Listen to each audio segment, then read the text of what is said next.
Hi guys, Mr. P here, and I've got a brand new, series of videos because there are too many ideas to fit into just this one video, so I'm going to do it over a few videos in little bite-sized clips. But what we're going to be counting down are the top 20 flexes in primary school.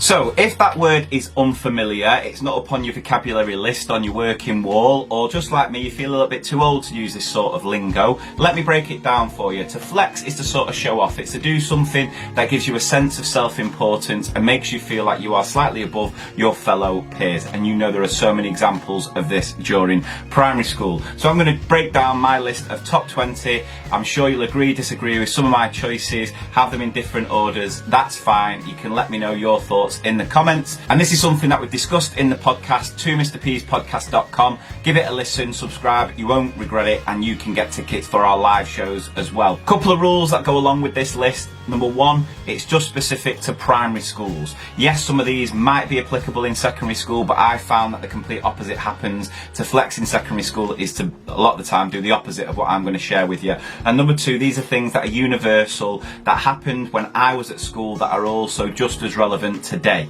So in this video, we're going to be counting down number 20 to 16. Let's go. So number 20 is just being recognised either in class or in assembly for sitting nicely. You know exactly what I'm talking about here. The teacher will usually say, I'm looking for whoever is sitting nicely. You cross your legs, fingers on lips. You are straining your neck as hard as possible, hoping you will rise above your fellow peers and be noticed as a perfect example. And when that happens, my word, that sense of achievement. Guys, look at me. I'm setting the example. You all need to follow my lead.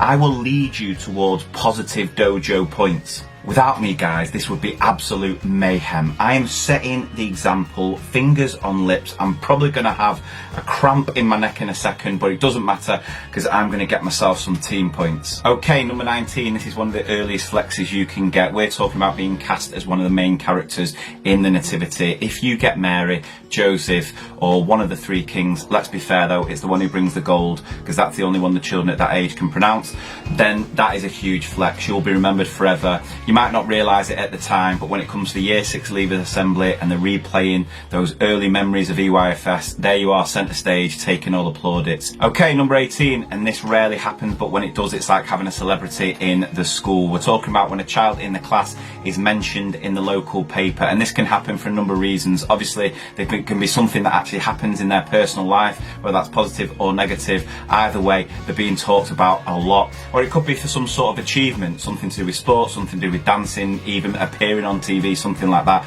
But you know, once the paper's released, you are now walking through the corridors like some sort of A-lister. The only downside is it lasts as long as a Big Brother contestant's career, and within a week you've forgotten about. Number 17, and this is only for children who have siblings, but it's when your sibling gets acknowledged positively in an assembly. If they get awarded some sort of certificate, something like that, all eyes in your class are on you as your brother or sister goes up to take their award, and you're just eyeing everyone. That's my brother, that's my sister. Yeah, I'm related to that person. And number 16 has to be having a parent working at the school. So if you've got a parent who is also a teacher or school staff member at your school, there is a certain level of flex to it. Don't get me wrong, there's positives and negatives, but still huge flex. And what I'm talking about here is you get the lowdown, you get an insight into what goes on in the school. If you like doing jobs, you can be in school an hour earlier. You can be in school sorting the classroom out like you're some sort of TA yourself.